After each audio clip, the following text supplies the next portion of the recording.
Hola y bienvenidos al programa de podcast de YouTube de Dinis Guarda, una vez más impulsado por citiesabc.com, businessabc.net y wisdomia.ai.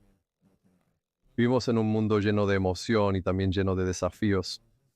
Y en esta serie continuamos perfilando a algunas de las personas que están cambiando el mundo y buscando especialmente, diría yo, las cosas más radicales en lo que respecta a los negocios y la tecnología. Y por supuesto, cuando miras estas cosas, probablemente lo más importante que nos afecta es el sentido de seguridad, el sentido de cómo enfrentamos todos los desafíos a los que nos enfrentamos. Y especialmente en un momento en que la tecnología se está volviendo más avanzada o al menos al mismo nivel que los humanos, tenemos muchas consideraciones para mirar esto. Este episodio será especialmente especial, pues trata un tema que me emociona mucho. Y doy la bienvenida a nuestra serie a Eric Michael O'Neill. Eric es un abogado de seguridad nacional o seguridad de los Estados Unidos, investigador corporativo y estratega nacional de ciberseguridad, el legendario operativo del Federal Bureau of Investigation. La carrera de Eric comenzó en el contraespionaje del Federal Bureau of Investigation, trabajando como un operativo encubierto, y su trabajo encubierto derribó a Robert Anson, el espía más notorio y dañino en la historia de los Estados Unidos. Después de servir en el Federal Bureau of Investigation, Eric obtuvo su título de doctor en jurisprudencia de la Facultad de Derecho de la Universidad George Washington con honores. Desde entonces ha trabajado como abogado de seguridad nacional e investigador corporativo en firmas de primer nivel como la firma legal de Le A. Piper. Eric es el fundador del grupo Georgetown, una firma de servicios de seguridad de primer nivel, y se desempeña como estratega de seguridad nacional para empresas de ciberseguridad, incluyendo Cyberspawns, Inc., Next, Azure y el Carbon Black Consciente, por nombrar algunos. También ha ocupado puestos de alta dirección, incluyendo el de asesor general y jefe de ética para comunidades globales. También es un orador público muy buscado en todo el mundo y estratega de ciberseguridad, inspirando a audiencias, empresas y organizaciones a protegerse y proporcionándoles herramientas prácticas para hacerlo. Como comentarista de medios, ha sido cubierto por todos los principales medios internacionales globales como CNN, CSPAN, Fox, Newsweek, TechCrunch y muchos otros. Además, parte de su historia ha sido recreada por Hollywood con la aclamada película de Universal Pictures Rich, protagonizada por Ryan Phillips como Eric O'Neill y Chris Cooper y Robert Danson. Y por supuesto, también vamos a hablar sobre su último libro, El Gran Día, mi misión encubierta para exponer al primer espía cibernético de América. Su próximo libro, La amenaza invisible, está programado para publicarse en 2025. Así que hay muchas cosas que podría estar leyendo más, pero Eric, bienvenido a nuestra serie. Es un honor tenerte aquí. Y Dinis, gracias por invitarme y es un honor estar aquí. Así que Eric, alguien que ha estado lidiando con tantas, diría yo, áreas de seguridad global y nacional, todo comienza en algún lugar. Así que un poco de tu historia y especialmente antes de que entraras en esta carrera, no sé, me gustaría volver a tu educación. Si pudieras imaginar dónde estás ahora y un poco de tu trasfondo. Claro. Fui a la universidad como muchas personas aquí en los Estados Unidos y estaba buscando un lugar donde encajara. De hecho, fui a la Universidad de Auburn en el sur como ingeniero aeroespacial y pasé un año en ingeniería aeroespacial antes de cambiarme a arquitectura e hice una pequeña pasantía en ciencias de la computación y finalmente terminé en psicología y ciencias políticas. Y esto fue después de algunas otras carreras, simplemente porque descubrí que tenía los créditos para eso y pensé que iba a dejar la escuela, convertirme en abogado, lo que terminé haciendo más adelante. Fue un proceso un poco largo para llegar allí y probablemente porque estaba leyendo demasiadas novelas de John Grisham. Pensé que mi trabajo iba a ser seleccionar jurados y iba a usar la psicología y algunas de las ciencias políticas y todas estas cosas que aprendí para seleccionar el jurado perfecto para un caso. La vida no funciona así. Hay muchas cosas en ella. De alguna manera encuentras tu camino o tu camino simplemente se une a ti. Y lo que pasó fue que dejé la escuela, conseguí un trabajo como consultor de litigios, que no era abogado y no tenía la misma gravedad. Estaba descontento con ese trabajo y buscaba algo que tuviera significado. Y para mí eso fue unirme al Federal Bureau of Investigation. Me uní al Federal Bureau of Investigation como un fantasma, que es el término genial para los especialistas en investigación en el Grupo de Vigilancia Especial. Nuestro trabajo era seguir a espías y terroristas por toda el área de Distrito de Columbia, que es donde operaba, y detenerlos antes de que hicieran lo que sea que estuvieran tratando de hacer. Así que mi experiencia en el Federal Bureau of Investigation fue en la ciencia de la contrainteligencia. El contraterrorismo es el despliegue de la contrainteligencia contra terroristas en lugar de espías. De esta manera, esa experiencia se volvió crucial para moldear gran parte de mi pensamiento líder en ciberseguridad. Y lo sé, entraremos en eso en un momento. Pero estar en el Federal Bureau of Investigation, aprender a entender el oficio, el funcionamiento de los espías que intentan robar secretos, y luego saber cómo contrarrestarlos usando diversas tácticas y técnicas, fue un paso crítico en mi aprendizaje. Y eso informó cómo iba a pensar no solo sobre cómo abordar la ciberseguridad en la que terminé cayendo, sino también en los negocios en general. Te dio una forma muy específica de pensar sobre el mundo y cómo puedes usar datos e información para tomar las mejores decisiones. En el Federal Bureau of Investigation, así es como atrapan a espías antes de que roben secretos o a terroristas antes de que hagan estallar algo. Pero a medida que me desplegaba en la creación de empresas y me adentraba en el mundo y me convertía más en un emprendedor, informó cómo sintetizaba datos rápidamente para tomar buenas decisiones, ya sea en los negocios o en otros aspectos. Esa es una historia increíble. Cuando miras estas cosas, probablemente piensas en la ciencia ficción, las películas de James Bond y todo ese tipo de cosas. Series. Pero Esto tiene un impacto masivo en nuestra sociedad. Y también una de las cosas que siempre observo es el tamaño de las amenazas relacionadas en muchas áreas.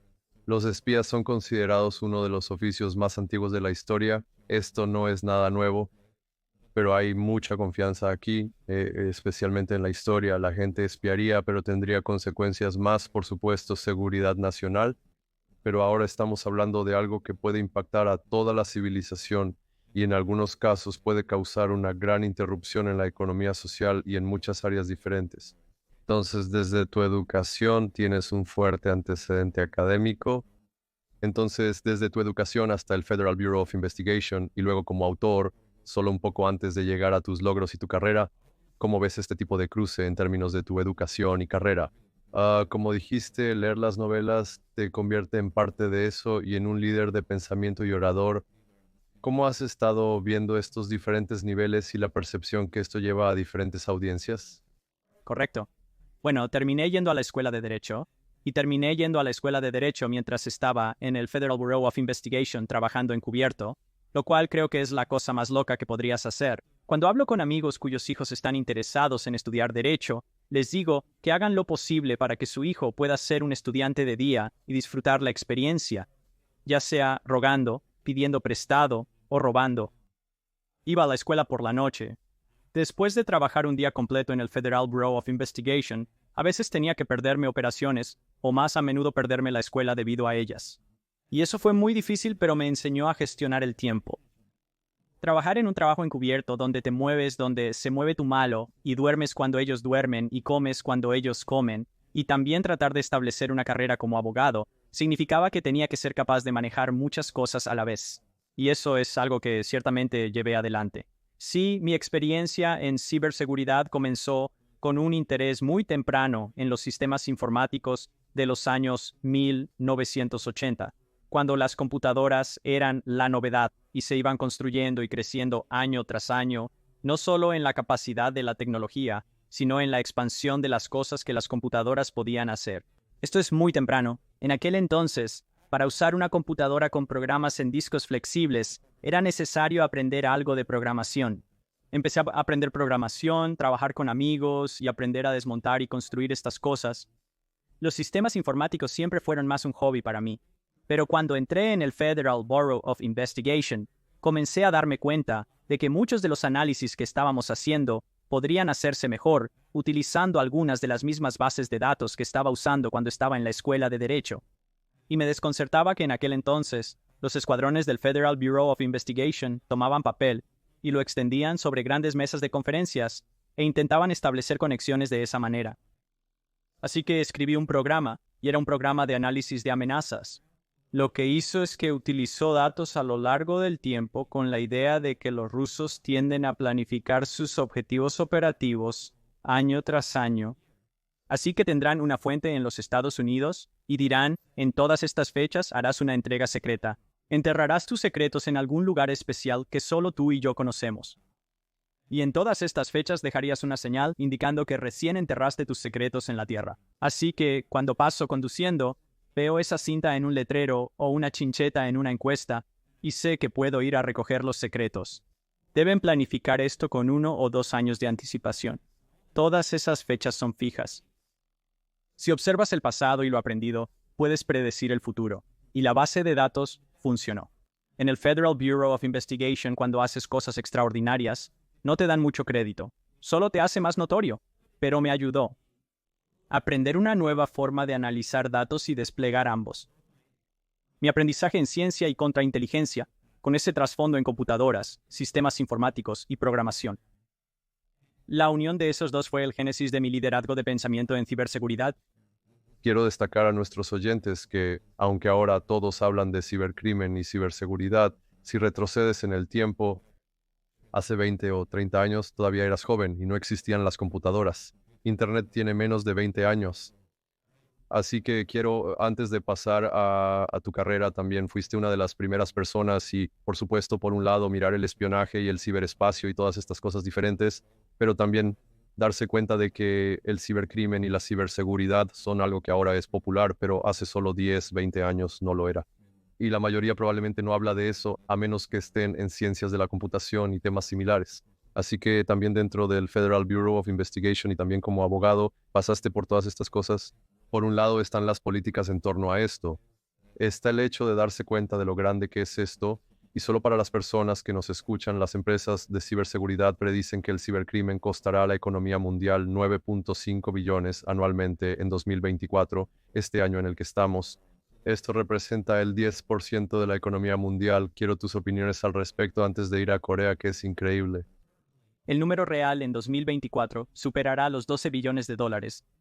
Esa fue una predicción temprana de 2021, el número superó los 12. Mi predicción es que para 2026 estaremos en 20 si simplemente observas el crecimiento astronómico del cibercrimen en contraste con la incapacidad de las fuerzas del orden para desmantelar sustancialmente los principales sindicatos de cibercrimen. Entonces, el cibercrimen es algo grande. Ahora mismo, si miras el cibercrimen como un producto interno bruto, piensas en 12 billones de dólares solo en cibercrimen, moviéndose a través de la web oscura, donde todos los chicos malos no solo se esconden de las fuerzas del orden, sino que es un sistema que les permite recibir pagos principalmente con criptomonedas. Hay otras formas en que se les paga, pero esa es la principal, porque es más difícil para las fuerzas del orden rastrearlo. Si observas la web oscura del cibercrimen, notarás que ocurren muchas otras actividades maliciosas. Quiero decir, muchos más billones de dólares en crimen, pero solo cibercrimen. Entonces la web oscura, en términos de Producto Interno Bruto, es la tercera economía más grande en la Tierra. Aún sigue siendo Estados Unidos y luego China.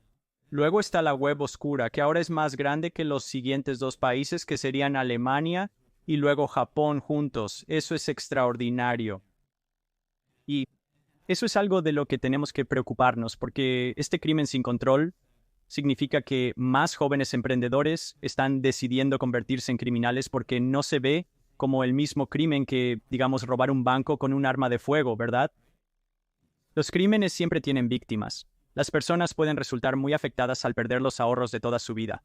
Los elementos criminales están utilizando servidumbre por contrato o trabajo forzado, donde agrupan a las personas en centros de llamadas y las obligan a cumplir con cuotas bajo amenaza de violencia física.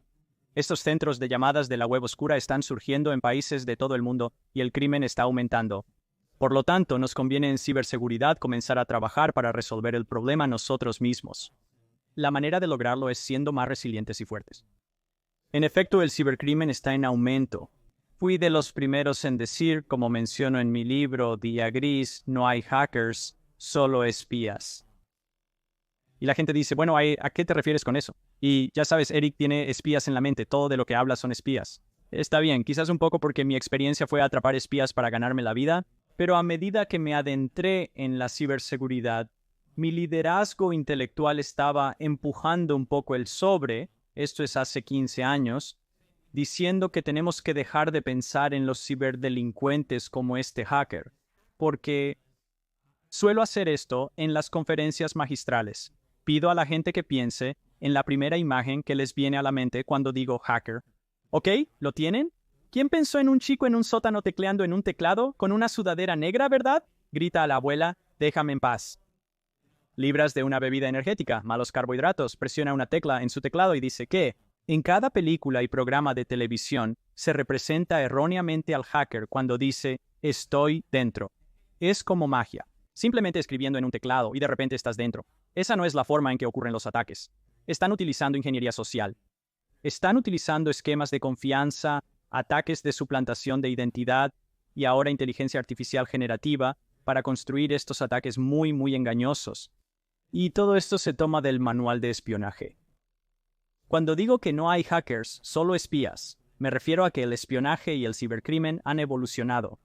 Tomamos las cosas que estaban en papel y las pusimos en sistemas informáticos, lo que obligó a los espías a evolucionar para robarlas de allí. Así que los espías están utilizando ataques cibernéticos y los criminales han aprendido de ellos para desplegar algunos de los mejores ataques cibernéticos que existen.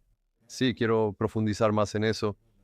Pero antes, para nuestra audiencia sofisticada que nos escucha durante una hora, creo que no estarían aquí si no fuera para escuchar a personalidades como la tuya.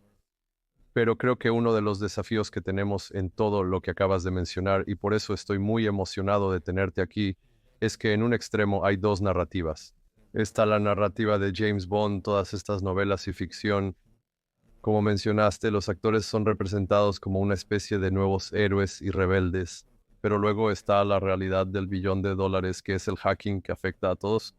Y por supuesto, así que quiero hablar sobre la web oscura, ¿de acuerdo? Como mencionaste, creo que es importante que las personas entiendan eso porque uno de los desafíos con los que he estado luchando y trato con gobiernos de todo el mundo y realmente ese es un gran desafío incluso con mi audiencia, siempre provoco tanto a mi equipo como a mi audiencia, es cuánto conocimiento digital tienes.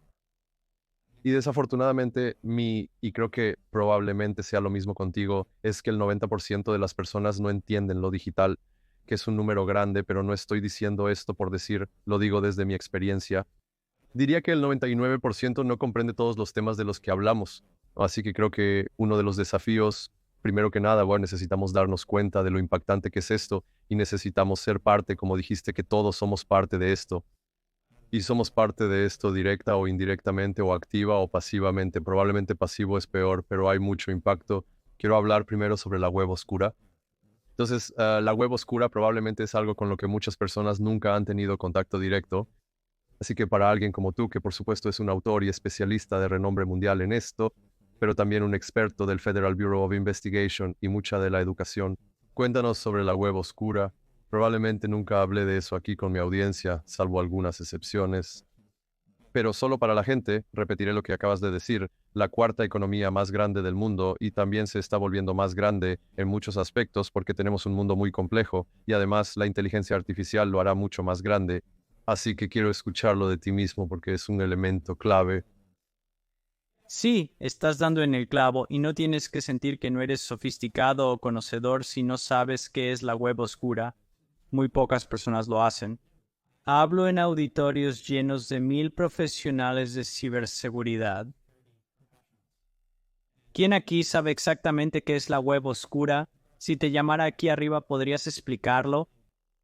Quizás una o dos manos se levantan de miles de personas, ¿verdad?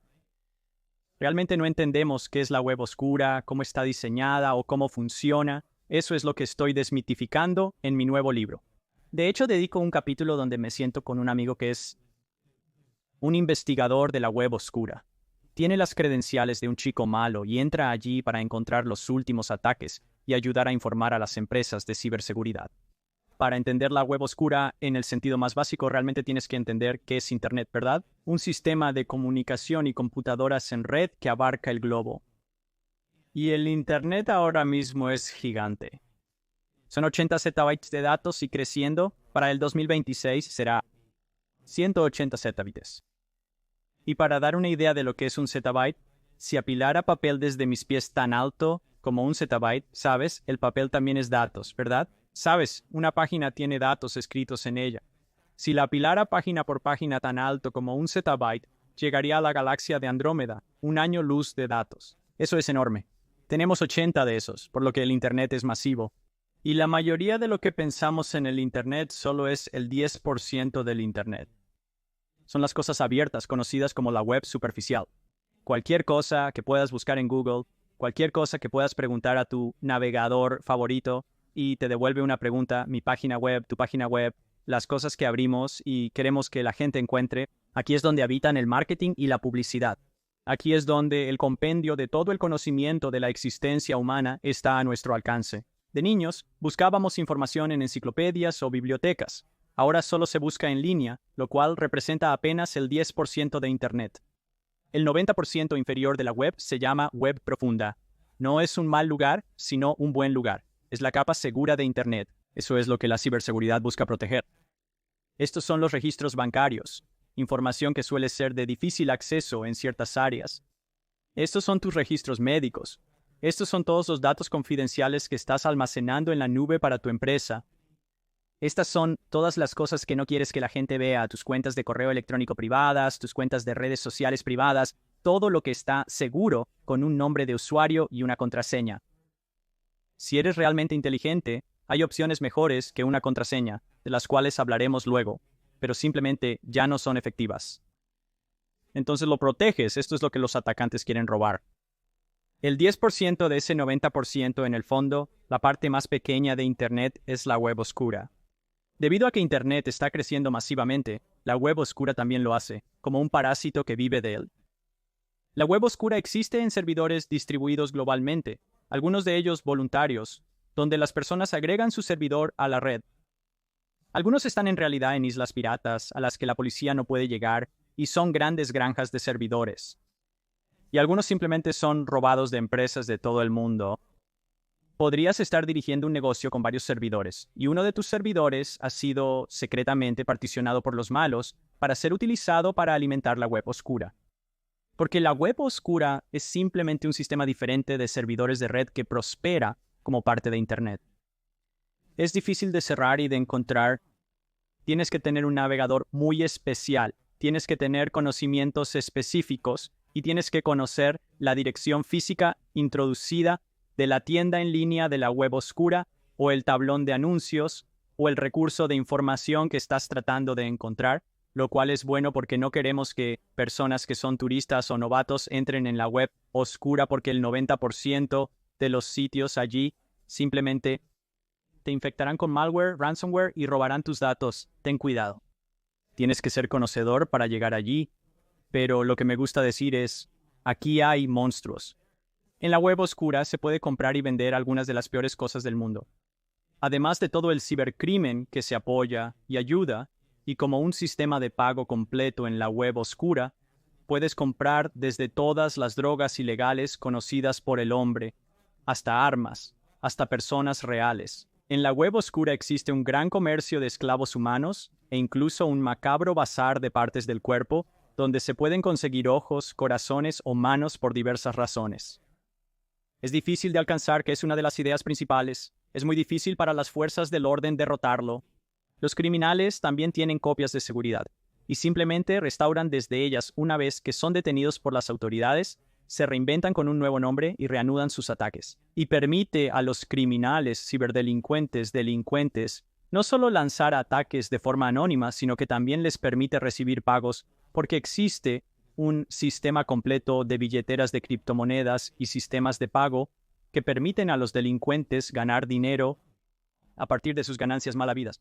Así que esa es tu rápida como de 3 minutos, 5 minutos, no sé cuánto tiempo tomó, introducción a lo que es la web oscura y por qué es muy difícil de vencer. Gracias.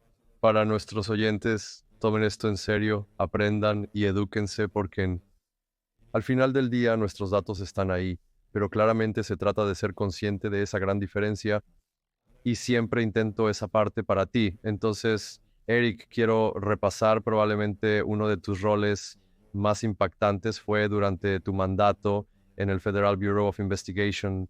Fuiste parte en la captura del espía Robert Hansen. Eso fue un logro legendario.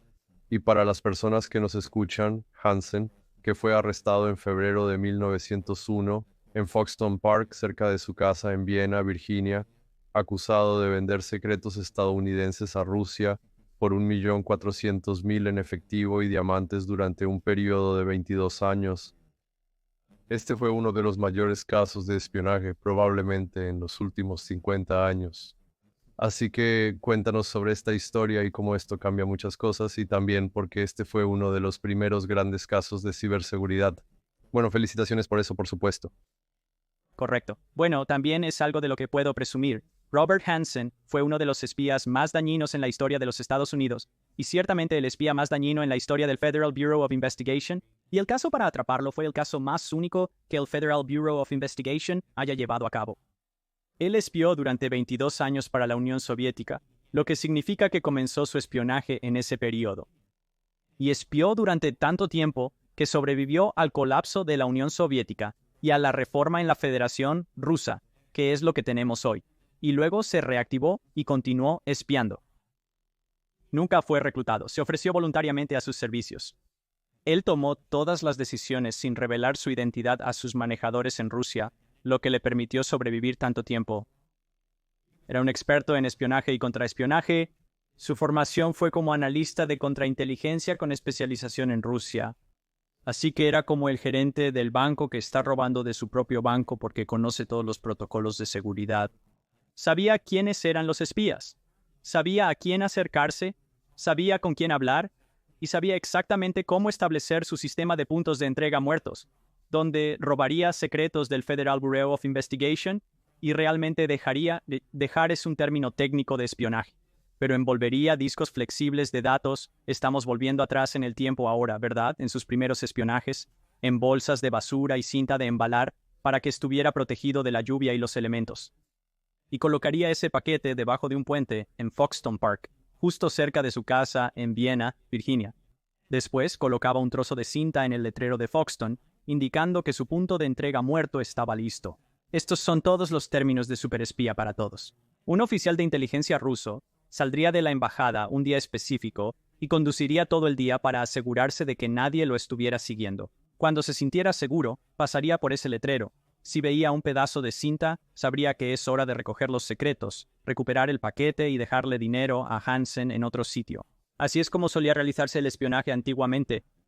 Pero Hansen fue uno de los primeros espías en entregar datos y discos flexibles a sus manejadores rusos. Mientras que antes de él, la mayoría de la información que se colocaba en depósitos secretos como ese, en todo el área de Distrito de Columbia, era en papel físico real o imágenes tomadas con una microcámara y tendrían que revelar el film. Así que Hansen fue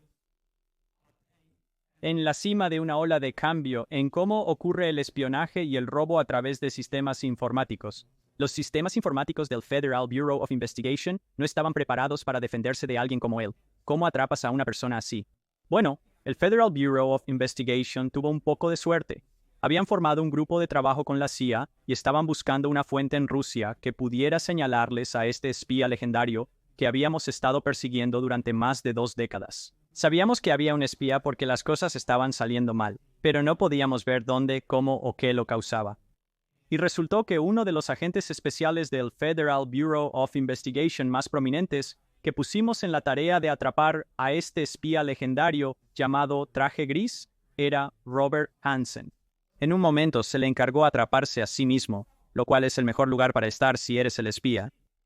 Así que al final de su carrera, antes de que esté a punto de retirarse, esto es diciembre de 2000, se retira en abril de 2001, meses antes de que esté listo para recibir su reloj de oro, pensión completa y dejar el Federal Bureau of Investigation. Un exagente del Comité Государственной Безопасности entrega archivo que señala a Hansen. Todo era circunstancial, pero apuntaba a Hansen. Y en esa pequeña sala de agentes que recibieron esa información, simplemente se les cayó el corazón porque sabían que él había sido puesto a cargo de atraparse a sí mismo. Así, el Federal Bureau of Investigation construyó la mejor ratonera jamás creada. Construyeron una división entera en la sede del Federal Bureau of Investigation, la primera división que persiguió la ciberseguridad en el Federal Bureau of Investigation, y se llamaba la sección de garantía de información, y luego lo pusieron a cargo de ella. Dijeron, mira, eres nuestro mejor programador. Comprendes esto mejor que los demás. Has estado diciendo durante años que el Federal Bureau of Investigation será comprometido por alguien que entiende los sistemas informáticos. Lo pusieron a cargo de los sistemas informáticos debido a su conocimiento en el área. Y luego buscaron en el Federal Bureau of Investigation a este agente especial de élite que fuera capaz de infiltrarse y atrapar a un espía cara a cara así. No encontraron a nadie específicamente entrenado para hacer esto que también supiera encender una computadora. Así que fueron más allá. Pasaron de ese grupo, ese cuadro de agentes especiales específicamente entrenados para infiltrarse, y me encontraron en un equipo de fantasmas que nunca habían hablado con un objetivo. Siempre los seguí desde las sombras, tal como me entrenaron. Usaba disfraces, usaba lentes telefoto, usaba imágenes térmicas. Usé toda esta tecnología y conocimientos y artesanía de espionaje para nunca hablar realmente con mi objetivo, sino para siempre seguirlos y saber dónde estaban y luego detenerlos antes de que hicieran lo que fuera que hicieran. De repente, me pondrán frente a ellos porque sabía encender una computadora y vender la idea de construir ciberseguridad. Fue un riesgo y yo era la parte más arriesgada. Resultó que tenía un talento natural para eso. Había rebotado en la universidad, había pasado de esto a aquello, y finalmente encontré mi lugar en el Federal Bureau of Investigation. Y allí, en ese momento, en ese caso, encontré lo que se me da muy bien: trabajar encubierto, engañar a una persona, usar ese título en psicología y atrapar a un espía. Y lo hicimos en 3 meses. Tomó 22 años aprender sobre Hansen, pero lo atrapamos en 3 meses. Y pude hacer eso identificando dónde probablemente guardaba la información que nos iba a llevar a su arresto. Y resultó ser un Palm Pilot. Ese aparato sobre mi cabeza es el que se usó en Breach. Alguien quizás lo recuerde. El Palm Pilot de Hanson era un asistente digital personal que almacenaba información. Lo adoraba y siempre lo llevaba consigo. Y pude robárselo en esta emocionante escena. Hice una gran escena para la película Breach, y hay un gran capítulo sobre ello en mi libro, Gran Huevo. Pero robárselo, conseguir una copia y devolverlo segundos antes de que entrara en la habitación y me atrapara. Y esa información no solo tenía dónde iba a hacer su entrega final a los rusos en ese puente en el parque Foxstone, sino exactamente a qué hora de la noche y qué fecha. Estuvimos esperando en el bosque antes que él llegara, escondidos y grabando. Fue arrestado apenas salió del parque. Así es como atrapas a un espía. Eso es fascinante. Creo que deberías ver la película si leíste el libro. Es más fascinante e importante. Pero solo tocando esto, por supuesto, ves, está toda la suspense y la parte de thriller de ello, porque solo escucharte, ¿no? Esto es bastante emocional y también muy emocionante. Entonces, cuéntanos cuán grande fue todo el daño que estaba haciendo con este sable. Bueno, fue uno de los espías más dañinos en la historia piensa en la altura de la Guerra Fría entre los Estados Unidos y la Unión Soviética. Cuando todos estaban preocupados por una guerra nuclear, Hansen entregó nuestro plan de ataque nuclear. Los soviéticos conocían nuestros planes de ataque y contraataque en caso de una guerra nuclear, sabían dónde dispararíamos y qué haríamos si ellos o nosotros atacábamos primero. Además, renunció al plan de continuidad gubernamental. Entonces, si hubiera un ataque catastrófico donde nuestro presidente, vicepresidente, Congreso y todos en el gabinete y todos los que importaban se esconderían para que también pudieran atacar eso. Si hubiera ocurrido una guerra nuclear, habríamos enfrentado muchas dificultades. Por suerte no sucedió. También renunció a las operaciones encubiertas que habíamos llevado a cabo. Estas cosas pueden costar de millones a miles de millones de dólares para establecer. Y él los abandonaba incluso antes del despegue. Había agentes del Federal Bureau of Investigation que dijeron que cuando Hansen fue arrestado y aprendimos la profundidad de sus crímenes, que habían pasado carreras enteras en el Federal Bureau of Investigation pensando que hacían una diferencia. Pero resultó que él estaba deshaciendo todo lo que hacían. También abandonó vidas. Así que reveló los nombres de individuos que son nuestros espías en Rusia, que potencialmente podrían no haber aprendido su identidad, pero le dijeron al Federal Bureau of Investigation: creemos que el espía que nos está dando toda esta información está en el Federal Bureau of Investigation, lo que lo habría amenazado. Los entregó sabiendo que en la Unión Soviética en aquellos días no hay un gran juicio público con un abogado famoso. Te llevan a un cuarto trasero, te disparan en la cabeza y te matan, y a varios de ellos los terminaron y algunos fueron enviados a trabajos forzados por el resto de sus vidas. Entre 84 y 85, gracias a Robert Hansen y otro espía de la CIA llamado Alger Gaines, Estados Unidos perdió todos y cada uno de nuestros activos en Rusia. Estábamos completamente ciegos, y eso fue durante el momento más crucial de la Guerra Fría y mucho más. y el daño que causa y los miles de millones y algo de eso, todavía se está corrigiendo debido a la profundidad de lo que renunció por muy poco. Y podría haber hecho 10 veces lo que hizo en esos millones. Ahora, 1.4 millones en los 80 era mucho dinero, pero no sabemos qué más obtuvo porque es fácil esconder diamantes o hacer que desaparezcan. Pero solo tomó lo necesario, era astuto en ese sentido. No era un derrochador. Y esa era una de las formas más fáciles de ser atrapado como espía cuando el Federal Bureau of Investigation ve a alguien conduciendo un auto que no puede pagar o yendo de vacaciones que no puede pagar y comienzan a cuestionar las cosas. Wow, es simplemente devastador cómo alguien puede hacer eso a su propio país, a sus propios equipos, a sus propios colegas y también, como dijiste, matando a personas en el medio y hablando no sobre mucho dinero. Esto es aún más ridículo, pero no se trata del dinero. Se trata de cómo lo haces. Después de esto, que es un gran logro, estoy seguro de que Estados Unidos te debe por mucho tiempo. Pero, ¿decidiste estudiar derecho o cambiar tu carrera en uno de los momentos más importantes de tu vida profesional? ¿Por qué tomaste esa decisión? ¿Por qué ese cambio de carrera después de algo tan grande como esto? No había lugar más alto al que ir, ese sería el caso más grande. Cuando resolvimos ese caso, recuerdo que uno de los agentes más veteranos que realmente respetaba se acercó a mí y me dio un golpecito en el hombro y dijo, así que Eric, ¿cómo se siente trabajar en el mejor caso que vas a trabajar en toda tu carrera en el Federal Bureau of Investigation? Estas cosas a veces no llegan para nadie, y ahí está. Así que a los 27 acabas tu carrera más importante en el Federal Bureau of Investigation. Pensaba que no había a dónde subir desde aquí. Probemos algo nuevo. La verdadera razón por la que respondió, en tono de broma, es que estaba agotado en ese momento, tras pasar 5 años seguidos encubierto. No había salido de encubierto y durante todo ese tiempo incluso trabajé encubierto en el caso Hansen como yo mismo, que fue lo más extraño del mundo. Normalmente te infiltrarías con una leyenda, sabes, un nombre e identidad completamente diferentes. Y aquí tuve que ser yo mismo en caso de que me encontrara con alguien que me conociera en la sede. Y pensé que necesitaba reparar mi matrimonio.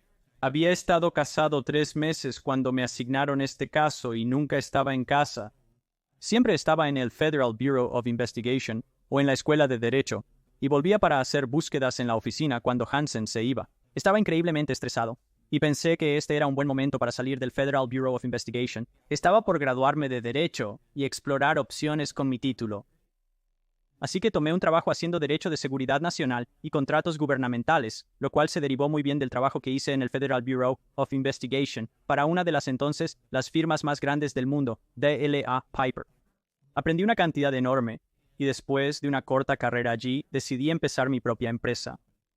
Comencé el grupo Georgetown y al mismo tiempo acepté un puesto a tiempo parcial en Comunidades Globales, una organización benéfica, para seguir ejerciendo la abogacía como su primer asesor general. Y todavía dirijo el grupo Georgetown. Dejé Comunidades Globales a principios de este año para centrarme más en mi emprendimiento y en hablar y escribir. Después de 15 años de trabajo, creo que mi servicio allí fue para mejorar el mundo. Lugar. Y ellos continúan haciendo, creo, con toda esta educación. Esto es más importante que nunca, creo. Creo que al aplicar el porcentaje, esto se volvió mucho más grande. Así que continúa con esto y es realmente fascinante. Así que tu transición, como acabas de mencionar, de la Federal Bureau of Investigation a la carrera corporativa, por supuesto, trajo mucha nueva experiencia, tanto en lo legal, por supuesto, trabajando con Los Angeles Piper y también trabajando con otras organizaciones. Así que esto fue el inicio de Internet también durante este tiempo, por lo que Internet comenzó a crecer, como dijiste, hasta ahora. Es la economía mundial, está en Internet, pero que piensas que no puede ser separado en muchos aspectos. Así que cuéntanos un poco sobre tu experiencia lidiando con corporaciones, con organizaciones y también el proceso, porque si nos gusta, como acabo de decir, antes la gente todavía no tiene idea de la mayoría de estas cosas, así que estoy seguro de que pasaste por muchos casos de... Y por supuesto, por ejemplo, recientemente acabamos de tener una empresa, tuvo un problema y una actualización de software tomó parte de la economía mundial. Actualmente, muchos de los padres de la inteligencia artificial advierten que podríamos enfrentar un riesgo catastrófico debido a los eventos que están sucediendo y que podrían suceder en el futuro. Hay muchos escenarios que pueden suceder, muchos de ellos en la sombra. Afortunadamente, personas como tú están allí asegurándose de que sigamos trabajando aquí. pero un poco de tu experiencia en el mundo corporativo desde la transición y cómo ves esto, y para que las personas que nos escuchan también aprendan con tu experiencia y lo que quieres compartir con nosotros. Sin duda, Dinesh, dejar el Federal Bureau of Investigation debió ser muy duro. Fue como dejar una familia, pero también es una fuente vital de información que no se puede obtener en otro lugar. Y entonces es como tener este enorme grifo de información en... Cosas secretas suceden constantemente en la Tierra. Un día dejas el Federal Bureau of Investigation y simplemente se cierra. Y no puedes hablar con nadie que fueran tus amigos o colegas allí porque ya no estás en su círculo de confianza. Estás fuera, transicionando de ser un agente encubierto de campo, donde casi nunca estaba en una oficina, a ser de repente un abogado de una gran firma, donde todo el día me sentaba en una oficina. Eso fue un poco difícil como wow, pero creo que la forma en que el Federal Bureau of Investigation me enseñó a pensar, a analizar y a tomar esa información y sintetizarla en hechos operativos, realmente me preparó para ser un abogado. Fue de gran beneficio en la escuela de Derecho. En gran parte del trabajo que hice en el Federal Bureau of Investigation, realmente podía, durante un examen, retroceder en mi mente y ver la clase donde el profesor explicó la respuesta. Simplemente podía visualizarlo. Y siempre he tenido esa habilidad de grabar cosas en mi memoria. Eso ciertamente también ayudó como abogado. Pero mira, siempre he sido alguien que necesita nuevos desafíos. Yo sentí que abordé la idea de ser abogado. No estaba del todo seguro de querer estar en la gran firma para siempre. Estaba feliz de hacerlo hasta que pagué toda mi deuda estudiantil y mi casa y todo eso. Pero después decidí que para progresar debía iniciar mi propio negocio. Ese fue el inicio de la decisión de fundar el grupo Georgetown, una empresa de inteligencia competitiva. Y así estaba yo, casando todo lo que había aprendido en contrainteligencia con mi formación en derecho y comprendiendo intrínsecamente lo que los clientes corporativos necesitan en términos de información para tomar las mejores decisiones. Así que lo que decimos es que empoderamos la confianza. Y mi idea era que obtienes algunos datos en una transacción, como cuando una empresa compra una empresa a los abogados. Lo sabía porque trabajé en fusiones y adquisiciones. Y obtienes otros datos de los contadores, ¿verdad? Pero eso no te da una imagen completa. Hay un dato que falta sobre un trato. Y eso era lo que quería completar. Fue la frustración que tenía cada vez que trabajaba en un trato de fusiones y adquisiciones como abogado. Pensaba, estoy mirando esta empresa y sé que hay más allí que podría encontrar. Estaba trabajando de manera independiente y me iba muy bien como abogado. Brindaba un excelente servicio y más. Entonces pensé en iniciar una empresa para ofrecer lo mismo. Hablé con algunos socios y decidimos hacerlo. 15 años después, seguimos yendo fuerte. Eso es realmente importante. Para nuestros oyentes, la oportunidad radica en que esto solo está creciendo, volviéndose más complejo, y los impactos probablemente serán mayores a medida que avancemos en nuevas direcciones. Entonces, un par de preguntas sobre esto. Como mencionaste, existe una relación entre la seguridad nacional o internacional y la ciberseguridad. Esto solo evoluciona al entrar en la era digital actual, especialmente con la inteligencia artificial. Entonces, ¿cuáles son las tendencias o ves las tendencias, por ejemplo, porque tocas, creo que eres único, porque tienes el trasfondo de la ciberseguridad y el cibercrimen?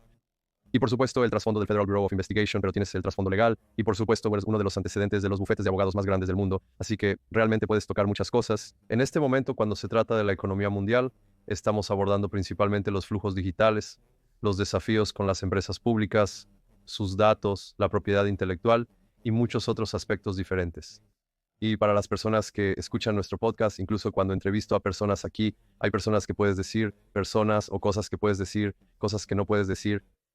Hay muchos niveles en la ciberseguridad actual. ¿Cómo ves esta etapa y su evolución? ¿A qué amenazas emergentes debemos prestar más atención que nunca? Bueno, la ciberseguridad es difícil. Y la razón por la que es difícil es porque la ciberseguridad tiende a pasar demasiado tiempo en defensa. Y la defensa no funciona.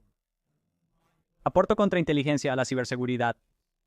La contrainteligencia no implica esperar pasivamente a que algo ocurra. Significa que estás enviando cazadores de espías para encontrar a los malos antes de que lancen su ataque.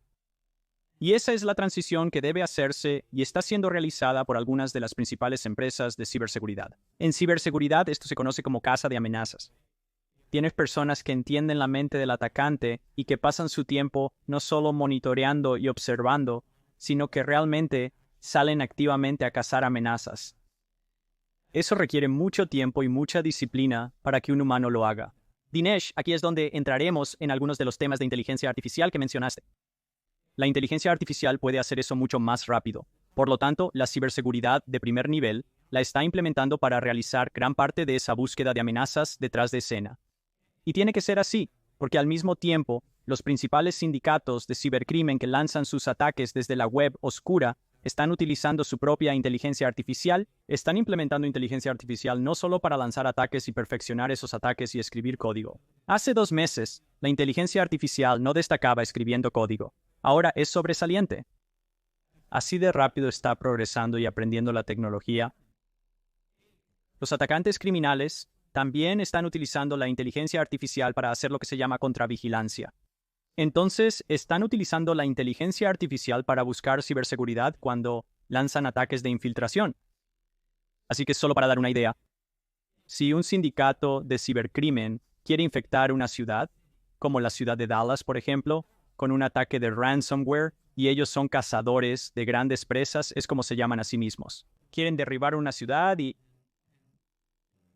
forzar a la ciudad a pagar, ¿verdad? Porque la gente no puede pagar las facturas, la gente no puede obtener agua, la gente no puede ir a la biblioteca, la gente no puede usar todas las cosas que necesitan. Entonces lo que harán no solo es atacar utilizando vectores conocidos, sino que usarán la inteligencia artificial para buscar debilidades en la ciberseguridad y encontrar esos huecos y fallas donde la ciberseguridad no está protegiendo e intentar lanzar su ataque allí. Entonces, lo que la ciberseguridad puede hacer es estar constantemente utilizando su propia inteligencia artificial para buscar los ataques, pero también para cazar esos ataques.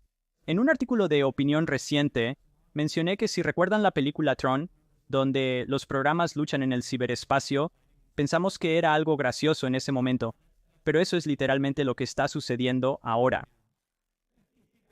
Existe inteligencia artificial buena y mala, todas luchando detrás de escena. Aunque no lo veamos, la guerra por nuestros datos está sucediendo en este preciso momento. Los datos se han vuelto la moneda de nuestras vidas. Por lo tanto, proteger esos datos es importante porque todo lo que tenemos está en datos. Todo. Desde todo nuestro dinero hasta esas fotos familiares favoritas que abarcan años, que simplemente no puedes permitirte perder. Todo es datos, por lo que debemos protegerlos. Y la inteligencia artificial lo está dificultando porque los criminales no solo la están utilizando de la manera que acabo de explicar y lanzando ataques y realizando contravigilancia para intentar encontrar ciberseguridad justo cuando está intentando encontrar a los criminales. Pero pueden escalar sus operaciones. Todas las cosas que la inteligencia artificial nos ayuda a todos a hacer para mejorar, permitiéndonos trabajar más rápido, para reducir el número de tareas mundanas. Solo considera la investigación y redacción de un artículo. Puedes usar la inteligencia artificial para hacer gran parte de la investigación por ti, para sintetizar algunos de los sitios que encontraste o recursos, incluso para escribir las notas finales para esas fuentes. Simplemente reduce todo el trabajo pesado. Aún realizas el trabajo creativo. Si eres inteligente, no querrás que la inteligencia artificial lo haga porque alguien descubrirá de inmediato que eres un plagiario. Pero la inteligencia artificial puede reducir gran parte del trabajo, y eso está sucediendo en todas partes. Desde la programación hasta las operaciones, pasando por la elaboración de hojas de cálculo y presentaciones. La inteligencia artificial nos asiste en muchos aspectos, pero también ayuda a los delincuentes. Pueden escalar operaciones. No necesitas contratar a 5 programadores y darles una parte de tus ganancias del ransomware cuando puedes usar la inteligencia artificial para hacer gran parte de esa escritura por ti. Y luego solo tienes a una persona que hace control de calidad y revisión. Por lo tanto, significa que muchas más personas también pueden entrar en el juego de los ciberatacantes porque pueden usar la inteligencia artificial para ayudarles y no tienen que aprender tanto. Es una maldición, pero también un remedio para todo mal. Nos va a ayudar a informar y elevar. También, como toda tecnología, de alguna manera nos va a deprimir. Y depende de nosotros como humanos, al igual que con todo lo demás que inventamos, hacer todo lo posible para usarlo éticamente y castigar a aquellos que lo abusan. Todos tenemos una responsabilidad y dependemos de esto. Entonces mi siguiente pregunta es, Entonces, cuando miramos esto, y por supuesto tú eres un súper experto, pero la mayoría de las personas aquí simplemente optarán por los desafíos, diría que solo rezan para que eso pase, lo cual no es la mejor estrategia. Creo que deberías estar preparado para cualquier eventualidad. Entonces, hablemos más en detalle sobre las estrategias críticas, si te parece bien. Si observas las tendencias actuales en ciberseguridad y estadísticas de la web oscura, principalmente se trata de que tenemos muchas cosas sobre nuestros datos, como mencionaste. Tenemos todas las cosas sobre problemas de criptomonedas relacionados con esto, tarjetas de crédito, que probablemente es lo más grande, información de inicio de sesión de empleados, que probablemente es el problema más grande, cuentas de Zoom y detalles de reuniones, identidades falsas y pasaportes, drogas ilegales. Pero luego, cuando llegamos, y esta es la parte que creo que todos de una forma u otra saben, especialmente mi audiencia, pero la parte que creo que la gente está mal preparada, e incluso mirando a la gente, trabajo con las mejores universidades y no veo a las universidades destacando tanto la inteligencia artificial como la ciberseguridad porque todos necesitan hacerlo. Me gustaría que te enfocaras en las estrategias más importantes en torno a las cosas que realmente son lo más esencial. Entonces, existen ransomwares, ataques de malware, ataques de DOS, ingeniería social, correos electrónicos de phishing, llamadas telefónicas y pretextos, ataques basados en credenciales, y todas estas amenazas están aumentando significativamente en magnitud, como mencionaste. Así que cuéntanos un poco sobre esto. Y desde una perspectiva legal, porque tienes múltiples cabezas, cómo pueden las personas prepararse para eso, pero también cómo pueden las corporaciones trabajar con profesionales como tú para prepararse para evitar estas cosas, pero también para tener una acción en marcha, porque ese es el desafío. Es cuando esto sucede, tocas ciudades. Muchas ciudades tienen toda la fecha en la web oscura. Estoy seguro de que toda la fecha está en la web oscura de todos modos. Pero hay muchas cosas, por ejemplo, hospitales derribándolo puede tener millones de personas que pueden morir. Y por supuesto, si miras la ciencia ficción, esto está sucediendo todo el tiempo. ¿No? Me gusta la versión de Tron, pero hay muchas cosas que en realidad hubo una cita de James Cameron que es reciente, pero tiene mucho sentido, que en este momento es difícil escribir ciencia ficción porque estás viviendo la ciencia ficción. Así que solo quería tocar un poco de eso y cómo ves estas cosas, especialmente para las personas que no están tan conscientes de esto. Sí. Para cuando terminas tu libro de ficción, la ciencia ha avanzado tanto, tienes que volver y reescribirlo. Y luego cada vez, ¿verdad? Entiendo tu punto. Creo que deberíamos abordar algunos de los problemas más críticos sobre los que la gente necesita reflexionar. ¿Sabes? Solía ser que tenías escáneres de virus que detendrían las infecciones conocidas, ya sabes que el escáner se actualizaría. Esto es lo que no queremos permitir que se ejecute en una computadora.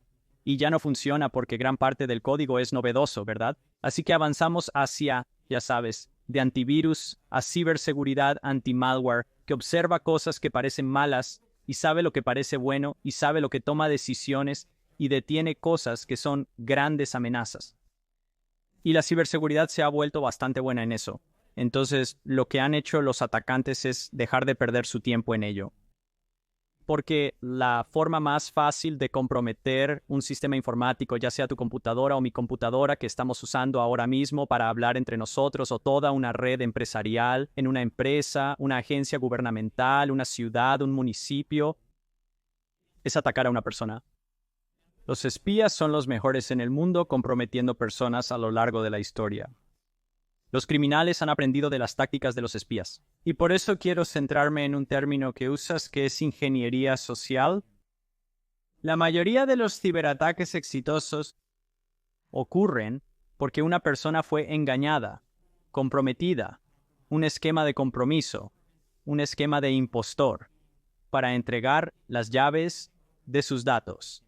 ¿Y cómo funcionan algunas de estas cosas? Bueno, una de las formas más fáciles para que un atacante lance un ataque contra ti es aprender todo sobre ti. Y en nuestra sociedad hoy en día, muy convenientemente para ellos, publicamos todo sobre nosotros en las redes sociales. Simplemente lo lanzamos todo allí.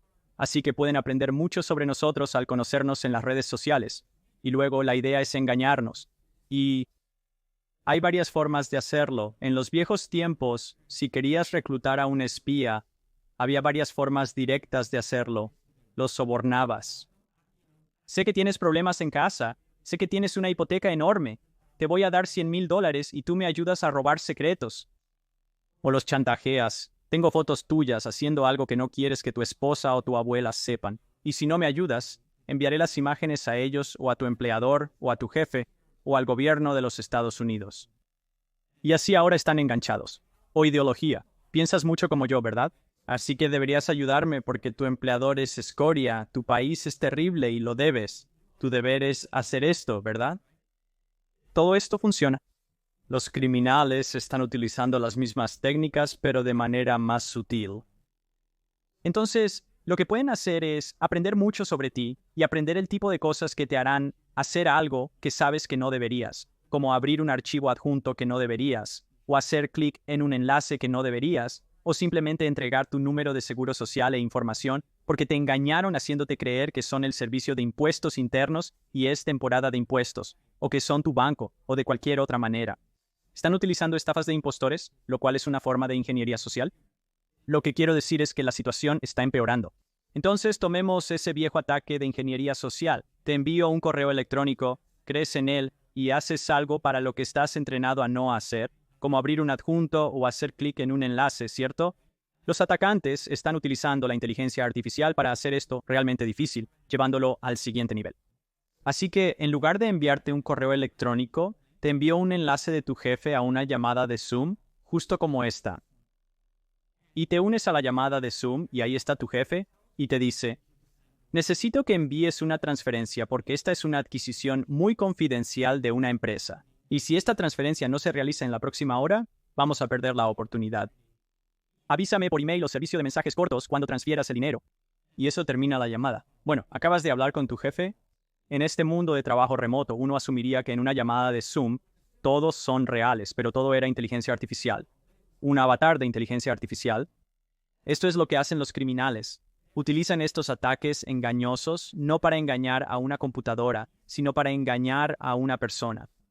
Y por cierto, ese ataque de fraude por transferencia bancaria, ya sea un correo electrónico que lo hace, o un mensaje de texto, o un chat a veces en conferencias de Zoom, o un avatar de inteligencia artificial que engaña completamente a la persona, representa decenas de miles de millones de dólares en crímenes robados a las empresas cada año.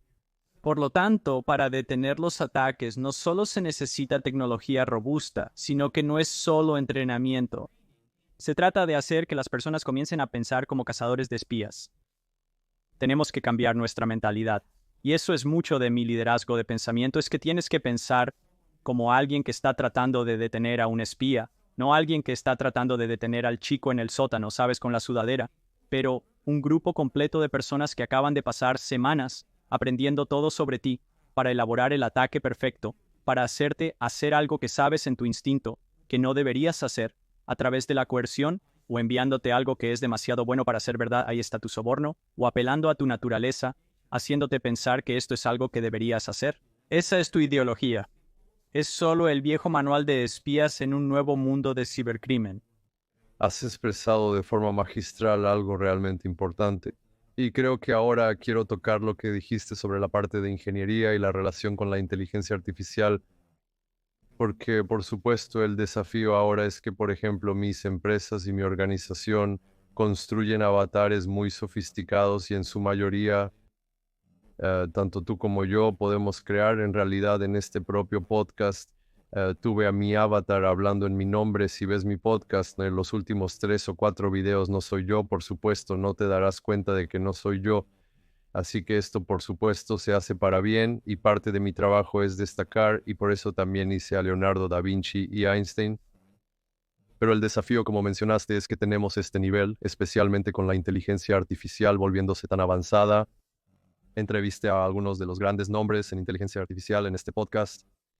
Y el desafío actual es que, como se mencionó en la película Tron, estamos entrando en la conciencia digital. Así que vamos a tener otro elemento que es, por supuesto, ahora estamos entrando en la ciencia ficción, pero la ciencia ficción es ahora la realidad. Es que estamos lidiando no solo para las personas que realmente pueden ir y hacer la ingeniería social y la ingeniería inversa, todo lo que está sucediendo para obtener sus resultados. Pero también vas a tener tecnología avanzada que podría empezar a interactuar con nosotros. Creo que esto seguirá siendo en los próximos años, pero las cosas van muy rápido. Tendrás muchas capas ocurriendo simultáneamente. ¿Cómo percibes este desafío al que nos enfrentamos? Por supuesto que estás en los Estados Unidos y los Estados Unidos es una democracia. Democracia. Estoy en el Reino Unido y sigue siendo una democracia. pero si te vas, el mundo deja de ser democrático. Por lo tanto, los valores no son los mismos. Y mencionaste la Unión Soviética o ahora Rusia, tenemos África, tenemos Asia. Por lo tanto, hay muchos desafíos. Y primero recuerdo que también estaba haciendo una conferencia en un país de Asia y todos estaban hablando sobre los problemas de los datos en torno a Facebook y Facebook no. Y ellos dijeron, bueno, si ustedes todavía tienen Facebook, no tenemos nada que decir, lo que me hizo reflexionar de diferentes maneras. Estamos enfrentando muchos desafíos a una velocidad nunca antes vista en la historia. Mencionaste algo que ocurrió hace 22 años con una persona, pero ahora la escala y rapidez pueden crear muchas cosas. La pregunta es, especialmente para las cabezas legales, ¿cómo podemos lidiar con esto? Sé que es un tema amplio, pero esa es la cuestión. ¿Cómo podemos prepararnos? Y también una de las cosas, a veces tengo días en los que me despierto y construyo inteligencia artificial, así que siempre estoy emocionado y al mismo tiempo asustado. Es como si lidiara con mis hijos. Por supuesto, los amo más que a nada, pero tengo que educarlos. Tengo que seguir interactuando con mis hijos y asegurarme de que les doy buenos valores. Así que en este momento, bueno, estamos lidiando con muchas complejidades de legalidad, geopolítica, tecnología y por supuesto, cuando se trata de ciberseguridad, el riesgo siempre es, está bien, quiero algo de ti y voy a hacer todo para conseguirlo. Y normalmente, como dijiste, estas personas no tienen los mejores intereses de nadie, así que solo quiero tocar principalmente de una manera macro.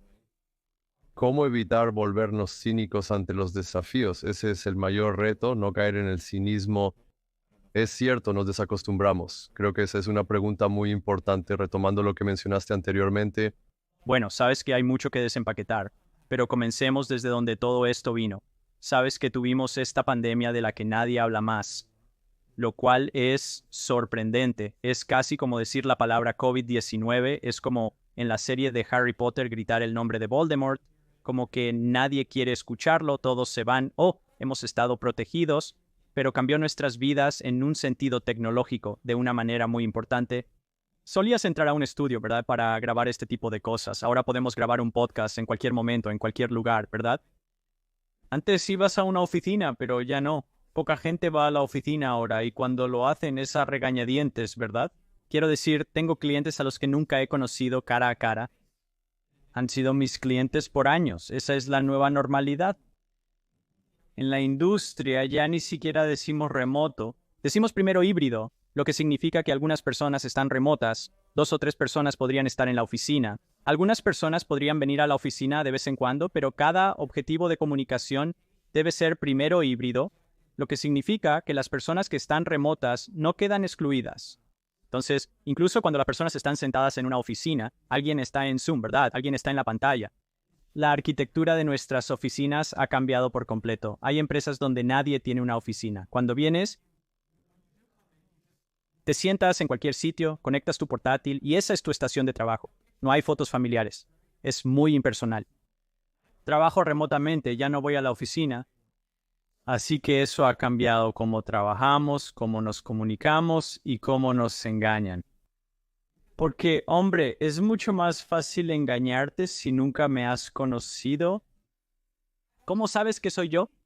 ¿Cómo sé que eres tú, verdad? Ya sabes, ese apretón de manos. Pero creo que ahí es donde tenemos que ser un poco más inteligentes sobre no confiar en lo que vemos en Internet, porque mucho de ello es sintético y mucho de ello es falso y mucho de ello es simplemente basura. Y también la tecnología tiene que integrarse allí. Así que solo mirando a los avatares de inteligencia artificial, que sé que estás en ese espacio, están mejorando de una manera que da miedo. Vamos a tener, y ahora también hay cosas buenas, ¿verdad? Vamos a tener películas enteras que son producidas completamente por una persona sentada en una computadora, con hermosos paisajes urbanos y escenas. Y todo lo que se necesita es la ingeniosidad de la mente y una poderosa inteligencia artificial para crear avatares que hagan la actuación. Una sola persona podría hacer las voces de todos los personajes, cambiando su tono para cada uno. Eso va a cambiar completamente esa industria. Del mismo modo, esto facilita mucho que los criminales nos suplanten y utilicen ataques de estafa, estos ataques antiguos, en un entorno moderno, donde si no tienes un poco de conocimiento y no tienes un poco de entrenamiento, te van a engañar, porque esperas que la persona con la que estoy hablando es como estamos diseñados los humanos, es la persona que creo que es. No hemos llegado a ser como críticos y sospechosos de esta nueva forma de comunicación por Zoom como deberíamos. Y creo que en algún momento la tecnología tendrá que evolucionar y empezar a mirarlo. Al iniciar sesión en Zoom, aparecerá un mensaje indicando que el avatar mostrado no es una persona real. La tecnología puede hacerlo, pero no está integrada. Y a medida que hay más y más de estos ataques, y a medida que cuestan más y más dinero, quiero decir, hubo uno el año pasado, el año anterior, en Hong Kong, donde se utilizó un conjunto completo de avatares de inteligencia artificial contra una corporación multinacional del Reino Unido contra su director financiero, sentado en Hong Kong, en su oficina de sucursal de Hong Kong. Y lograron robar $25 millones antes de que finalmente pensara, esto no debe estar bien, y llamó al director financiero él mismo. Quiero decir, es una gran historia. Cuento la historia en mi nuevo libro, pero eso da miedo. Los avatares de inteligencia artificial serán maravillosos, con un lado bueno y uno malo como toda tecnología. Los avatares de inteligencia artificial, si has perdido tu voz o no te ves bien ese día, tu avatar puede aparecer allí y hablar por ti, puede lucir como tú quieras lucir. Va a cambiar un poco la forma en que se desarrollan nuestras interacciones interpersonales, pero también van a ayudar a las personas que tienen problemas físicos o problemas físicos como que he perdido mi habla y puedo escribir lo que quiero que diga mi avatar y puedo estar en una conferencia de Zoom igual que todos los demás. Así que creo que, volviendo a la pregunta, necesitamos encontrar formas de utilizar la tecnología para cerrar esta brecha y cómo la sociedad ha cambiado debido a una pandemia que nos lanzó muy abruptamente a una nueva forma de comunicarnos. Sí, y esto será un nuevo objetivo en movimiento más complejo que nunca, pero debemos actuar al respecto, volviendo a las prácticas y al trabajo que haces. Entonces, ¿cómo pueden las corporaciones mitigar estos riesgos? Correcto, pero ¿cómo podemos ser prácticos, digamos, al menos uno, dos, tres pasos en el lado legal, en el lado tecnológico y probablemente en la educación? Ahí es, creo, aún la parte más grande para mí. Sí, bueno, afortunadamente, la segunda mitad de mi libro, la segunda parte de mi libro es una metodología que he ideado con cómo las empresas y los individuos pueden hacer exactamente eso. Todo, desde el consumidor que está comprando algo en línea hasta una corporación empresarial que busca defender sus sistemas de un gran ataque de ransomware, ataque de DDoS, ese tipo de cosas. Y realmente hay 4 pasos. Y los pasos son las mismas cosas que usaría cuando estaba cazando a un espía desplegado en el Federal Bureau of Investigation. Tienes que prepararte, ¿verdad? No puedes esperar hasta estar bajo presión o ataque para decir que deberías invertir en ciberseguridad. Tienes que prepararte con anticipación. Y hay un par de formas de hacer eso. Solo algo así. Esta es la respuesta micro a una respuesta muy larga, ¿verdad? Preparación significa que entiendes dónde está tu data y quién tiene acceso a ella. Si no puedes hacer eso, los atacantes encontrarán una manera de entrar y estarás en problemas. Así que descubres dónde están los datos más críticos que tienes, ahí es donde vas a establecer tus protecciones y tienes que entender quién tiene acceso a ello. Algunas de las mayores brechas en los últimos 5 años han ocurrido porque un empleado se fue o un proveedor que tenía una red privada virtual en tu sistema. La cuenta se dejó abierta sin autenticación de 2 factores, permitiendo el acceso a los delincuentes, a pesar de que ya no era un proveedor. Así que todo lo que era es un nombre de usuario y contraseña que compraron en la web oscura por unos 5 centavos y luego pudieron robar millones de dólares. Por lo tanto, saber quién tiene acceso a esos datos es crítico. Eso es control de privilegios, asegurándose de que solo las personas que necesitan saber tengan acceso. En el Federal Bureau of Investigation lo llamábamos compartimentación. En James Bond es solo para tus ojos. Si no tienes que conocer la información, si no tienes que usar la información en lo que haces para tu trabajo, no deberías tener acceso a ella. En resumen, estratificas los controles de acceso de cierta manera. Entonces estás preparado e invirtiendo no solo en ciberseguridad, sino también en alguien que pueda asesorarte sobre cómo implementarla correctamente. No todas las empresas pueden permitirse un equipo completo de expertos en ciberseguridad. No todos los CISOs, directores de seguridad de la información, son profesionales de ciberseguridad completos y sofisticados que conocen cada aspecto. Ellos también podrían requerir asistencia. Así que esa tercera parte de la preparación es no sentir que no puedes pedir ayuda, pide ayuda en el camino. Así que estás preparado. También tienes que tener un plan. ¿Qué pasa si te atacan? ¿Cómo vas a comunicarte? ¿Estás preparado? Y luego tienes que evaluar. Aquí es donde la mayoría de las empresas se equivocan. Y las personas también. No puedes simplemente prepararte y luego configurar y olvidar. Invertimos en ciberseguridad e instalamos protección en nuestros ordenadores. Tenemos un plan si hay un ataque. Descubrimos dónde están nuestros datos y quién tiene acceso a ellos. Y estamos constantemente asegurándonos de que cuando las personas se van, estamos cortando su acceso, ese tipo de cosas. Pero las cosas cambian. De repente adquieres otra empresa, contratas a un proveedor. Ahora ellos tienen acceso a tus datos y debes revisar tu plan completo. Evaluar significa mirar constantemente tu plan, ajustarlo y hacerlo funcionar.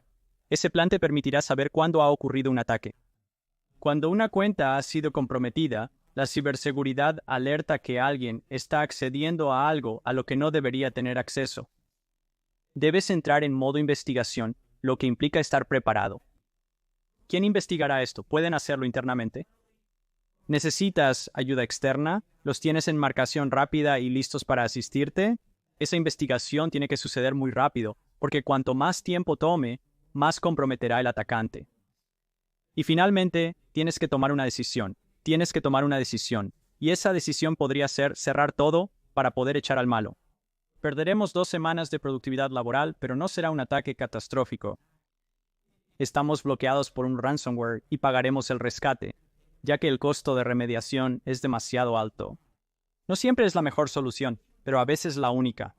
Pero tienes que tomar decisiones y esas decisiones deben estar informadas por tu plan. A veces las empresas fracasan porque están paralizadas, sin saber qué hacer a pesar de tener un plan. El ataque ocurrió, pero no han pensado en ¿qué hago a continuación? ¿Cómo manejo esto? Y no han pedido ayuda. Para las personas, lo más importante, y sé que se dice mucho, pero también es el mayor error que cometen las personas, no confíes en tu contraseña. Te dije que Dinesh iba a volver a esto. Las contraseñas ya no sirven, no son efectivas.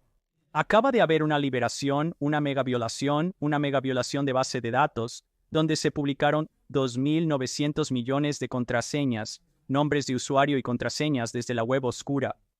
Estos recursos son solo una recopilación de lo que existe en la web oscura. Si cambias tu nombre de usuario y contraseña y luego los pierdes, ya no los podrás recuperar. Sabes, la empresa lo pierde, el lugar de helados donde usas esa contraseña lo pierde, y todo está a la venta. Todo lo que necesitan hacer es averiguar quién eres y comprarlos en la web oscura y probarlos. Si solo usas una contraseña y no autenticación de 2 factores, ya has perdido. Eso es lo mínimo ahora. Por 2 factores críticos. Para una audiencia sofisticada, el texto con el enlace extra que llega a tu teléfono, la aplicación de autenticación instalada que te da el código de un solo uso, y el correo electrónico adicional con el código, algo más allá de la contraseña. Nunca deberías iniciar sesión en algo solo con el nombre de usuario o contraseña, ya que las cuentas que usan solo uno de estos elementos son más vulnerables a ataques. Hay muchas personas así, no seas una de ellas. Es como ese viejo dicho, ¿cómo hacer correr a un oso? Haces tropezar al tipo más lento, deja que el oso los atrape, así es como escapas. Sé el que activa la buena ciberseguridad y se protege a sí mismo. Bueno, palabras sabias y muy importantes. Por favor, para las personas que nos escuchan, pausen, repitan y anoten, o al menos compren el libro y las diferentes cosas. Eric está muy presente en línea. Tienes un próximo libro, El hilo invisible, y hay una parte entera sobre cómo la educación será un tema importante. Pero cuéntanos un poco para las personas que nos escuchan, y estoy seguro de que seré el primero en leerlo y tenerlo conmigo. Pero creo que para nuestra audiencia también será un elemento clave para todos los que nos escuchan. Correcto. Bueno, hay muchos libros sobre ciberseguridad y hay muchos libros sobre cibercrimen, pero encontré al leerlos que no captaron mi atención. Y así es como escribí. Grado A es como un thriller de espías porque quiero que la gente lo lea, quiero que la gente invierta en él y quiero que la gente se deje llevar por la historia. Así que estoy escribiendo una historia sobre no ficción, una historia real sobre el cibercrimen, por qué es una carga tan grande para la sociedad en este momento, cómo ha crecido tanto, qué es la web oscura a través de la narración de historias. Así que voy a contar historias sobre ataques cibernéticos reales, espionaje cibernético, ataques de cibercrimen, algunos de los más grandes en la historia, solo algunos de los más pequeños con los que he lidiado personalmente, hasta uno que realmente me afectó. Quiero decir, Soy un cazador de espías entrenado que es un profesional, y estos ciberdelincuentes eran tan hábiles que casi me atrapan. En el último minuto noté la estafa. La idea es cambiar la forma en que las personas piensan sobre el cibercrimen. Y lo que estoy haciendo contigo es ponerte a través del mismo entrenamiento que aprendí como investigador de contrainteligencia en el Federal Bureau of Investigation sobre cómo detener los ciberataques. En la primera parte del libro, te enseñaré a pensar como un chico malo. Veremos todas las formas en que nos atacan usando engaño, suplantación de identidad, esquemas de confianza y cómo están usando la inteligencia artificial para engañarnos. La primera parte del libro, que es la más larga, te pone en la mente del chico malo para que entiendas la forma en que te van a atacar, todas las diferentes formas. Y luego la segunda parte de la que acabamos de hablar un poco, es pensar como un cazador de espías, actuar como un cazador de espías, identificar activamente los ataques antes de que te comprometan y luego detenerlos en seco. Todo esto mediante la narración de historias. Es el tipo de libro donde querrás leer el próximo capítulo para descubrir qué pasa después, mientras aprendes mucho sobre cómo operan los ciberdelincuentes y cómo superarlos en su propio juego. Creo que esa ramificación del juego es genial. Espero con ansias el libro y su gran éxito. Para finalizar y respetando tu tiempo, las dos últimas preguntas. Con el panorama de la ciberseguridad en constante evolución y la inteligencia artificial, las cosas cambiarán más rápido que nunca. Entonces, la primera pregunta es, Mike, ¿qué crees que depara la próxima década? Y tocamos algunas de estas cosas, pero especialmente para la seguridad nacional, internacional y corporativa. Y además tocaste algo muy importante, eso es nuestra ingeniería social, porque en este momento no solo se trata del hackeo de empresas, secretos de propiedad intelectual, sino también nuestra identidad, que probablemente sea una de las cosas más sensibles. Y hay muchas cosas ahora con deepfakes de todas estas personas que desafortunadamente pasan por cosas horribles con su ex esposa o marido y todas estas cosas diferentes, pero también las identidades robadas y demás. Entonces, ¿cómo ves este tipo de tendencias específicas y tecnología en la que puedes creer que puede dominar el campo y que también puede ayudarnos a lidiar con esto? Además de lo que dijiste, tocaste muchas de estas cosas, pero solo destacando estas áreas que son mucho más sobre nuestra integridad personal que se relaciona con nosotros. Como mencionaste, trabajas desde casa. Yo también, aunque tengo un equipo global, así que creo que todos nosotros al final del día estamos lidiando con nuestras familias y de repente mi hijo podría ir y tomar mi computadora y ver algo muy secreto sobre algún tipo de software y simplemente conectar un YouTube o cosas así y se va. Estoy seguro de que esto le sucede a todos los padres. Solo quiero mencionar esto porque probablemente sea una de las mayores complejidades, aunque no puedo quejarme. Tengo una buena casa, puedo tener mi espacio y tú probablemente también. Somos excepciones, la mayoría tiene muchas de estas cosas. Quiero abordar esto porque en la próxima década los desafíos serán mayores, al igual que la velocidad y la disrupción. Creo que habrá un retorno modificado al trabajo solo para llegar allí. Creo que hay cierta presión sobre las empresas para traer a la gente a casa, eso es lo que dicen. Mira, trabajar de forma remota es conveniente, pero no es bueno para la ciberseguridad y tampoco es bueno para la congenialidad y las conexiones en el lugar de trabajo que necesitas. Algunos de los momentos más inspiradores ocurren en esos momentos no secuenciales, en los que simplemente te encuentras con alguien en el pasillo y no planeabas reunirte con ellos, pero comenzaste a hablar y encontraste una solución a un gran problema. Eso no habría pasado si no te hubieras atravesado. Ya no nos encontramos casualmente, agendamos citas. Creo que hemos perdido un poco de eso. Se ve mucha presión en las empresas para atraer a la gente de vuelta a las oficinas, al menos por un día a la semana. Ahora, muchas empresas se han reducido, pero creo que son las que tienen las oficinas realmente grandes, las que alquilan muchos metros cuadrados y sienten que tienen que llenarlos. En ese sentido, creo que habrá un poco más de eso, pero no creo que nos alejemos del trabajo remoto. Creo que el mundo se ha movido en esa dirección. Ha globalizado la fuerza laboral. ¿Cómo haces que la gente venga a una oficina si acabas de contratar a personas de 10 países diferentes alrededor del mundo? Eso no funcionará. No creo que suceda al 100%, pero sí habrá cierta presión para hacerlo. Una gran tendencia está emergiendo. Creo, y realmente creo que en los próximos años, y digamos dentro de 3, tendremos un ataque cibernético catastrófico a nivel mundial. Y lo que quiero decir con eso es algo que afecta a millones, y podría impactar en la infraestructura crítica según diversas predicciones. El Foro Económico Mundial ha predicho durante algún tiempo que habrá un evento global mutante catastrófico, que podría ser cualquier cosa. Podría ser otra pandemia o un asteroide que golpee al mundo. Podría ser algo loco, pero predijeron que sucederá para el 2026. Una de ellas es un ciberataque masivo a la infraestructura crítica, y ahí es donde apuesto. Ha habido ataques de sondas significativos en el oeste, no solo por Rusia y China e Irán y Corea del Norte, sino por otros, donde en realidad han podido incrustarse en la infraestructura crítica de países occidentales como los Estados Unidos, Reino Unido, Canadá, Alemania, los que quieras nombrar. Y la idea ahí es prepararse para cualquier tipo de guerra futura. Ahora, no sé si va a haber una guerra futura, pero el mundo está en una especie de lugar precario. Hay dos guerras ahora mismo que no pensé que íbamos a ver: una guerra en Ucrania, una guerra física. Han estado lanzando ataques cibernéticos entre ellos, pero no como esto. Y luego, por supuesto, lo que está sucediendo en Israel. Y las cosas se están calentando. ¿No tenemos lo mejor? Relación geopolítica global con Rusia en este momento, este y oeste. Un solo ataque catastrófico podría dejarnos sin luces ni energía. Creo que eso es lo que veremos. Algo que no solo sucede durante 1 o 2 días, sino algo que perdura. Estoy convencido de esto. No creo que sea una teoría conspirativa en lo absoluto. Creo que esto está muy bien debatido y es de gran preocupación no solo para el gobierno de los Estados Unidos, sino también para la industria y las compañías de energía. Instalé varios paneles solares en mi ruta.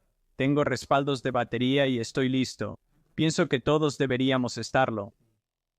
Y creo que eso necesita hacer es encender un fuego bajo los gobiernos para endurecer nuestra red eléctrica, hacerla más resistente y proteger la infraestructura cibernética de nuestra distribución de energía en general.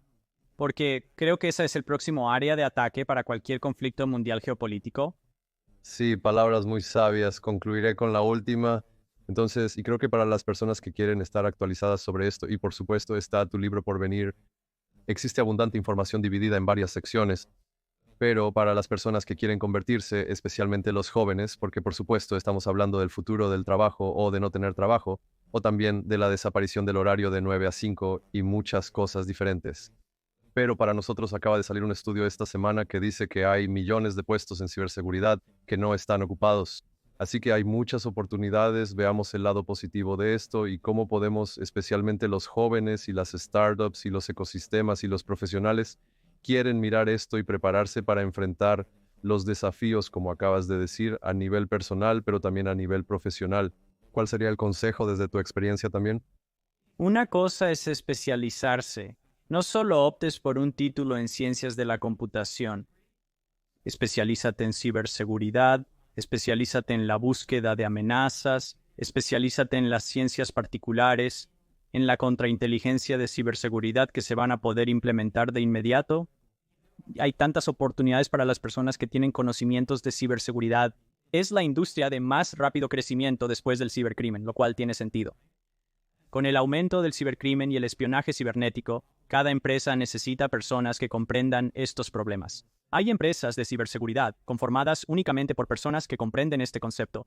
Y por lo tanto, tener un conocimiento básico y un concepto que trascienda en alguna habilidad específica va a hacer a una persona joven increíblemente comercializable. Necesitamos muchas más mentes jóvenes, innovadoras y brillantes, quienes serán la próxima solución para salvar al mundo de todos estos ataques cibernéticos.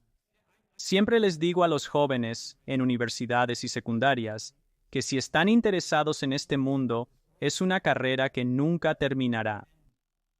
Incluso el ejército, nuestras grandes ramas militares en los Estados Unidos, tienen estos enormes centros de guerra y defensa cibernética, donde están entrenando a la próxima ronda de oficiales en cómo defenderse contra este tipo de ataques, porque saben que la próxima guerra se librará principalmente en el ciberespacio.